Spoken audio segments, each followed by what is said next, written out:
हा पोलीसवाला म्हणून ही गाडी घेऊन आलाय MH43B7230. हा ड्रंक आहे, खूप ड्रंक आहे, याला चालता येत नाहीये, हा उभा नाही राहू शकत आहे. आता पोलिसांची गाडी घेऊन आला तर स्टेशनला येऊन कोणाला बी मारताय, त्यांच्या बापाचं जेल. महिलांच्या सुरक्षेसाठी राज्य सरकारनं दिलेल्या निर्भया पथकाच्या सरकारी वाहनाचा गैरवापर झाल्याची धक्कादायक घटना नवी मुंबईतील खारघर येथे घडली आहे. मध्यरात्री बेलपाडा परिसरात घडलेल्या या प्रकारामुळे पोलीस प्रशासनाच्या कार्यपद्धतीवर गंभीर प्रश्नचिन्ह उपस्थित झालं असून संबंधित तरुणाविरोधात विविध कलमान्वये गुन्हा दाखल करण्यात आलाय. मंगळवारी पहाटेच्या सुमारास खारघरच्या बेलपाडा परिसरातील एका चौकात निर्भया पथकाच्या पोलीस गाडीतून विना गणवेश एक युवक उतरला.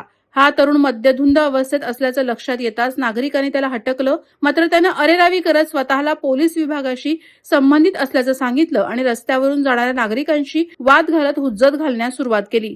किरकोळ धक्काबुक्कीही झाल्यानं परिसरात भीती आणि गोंधळाचं वातावरण निर्माण झालं. परिस्थिती चिघळत असल्याचं पाहून नागरिकांनी धाडस दाखवत त्या युवकाला पुन्हा गाडीत बसण्यापूर्वीच पकडलं आणि पोलिसांच्या ताब्यात दिलं. या घटनेचा व्हिडिओ समाज माध्यमांवर पसरल्यानंतर संतापाची लाट उसळली आहे. या प्रकरणाची गंभीर दखल वरिष्ठ पोलीस निरीक्षक संजय जोशी यांनी घेतली.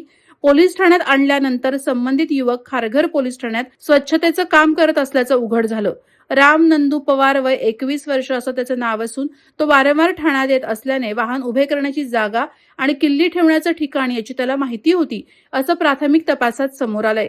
राम पवार याच्या विरोधात सरकारी वाहनाचा अपहार, सार्वजनिक ठिकाणी मद्यपान करून गोंधळ घालणं आणि मद्यधुंद अवस्थेत वाहन चालवणं अशा विविध गुन्ह्यांखाली खारघर पोलीस ठाण्यात गुन्हे दाखल करण्यात आलेत.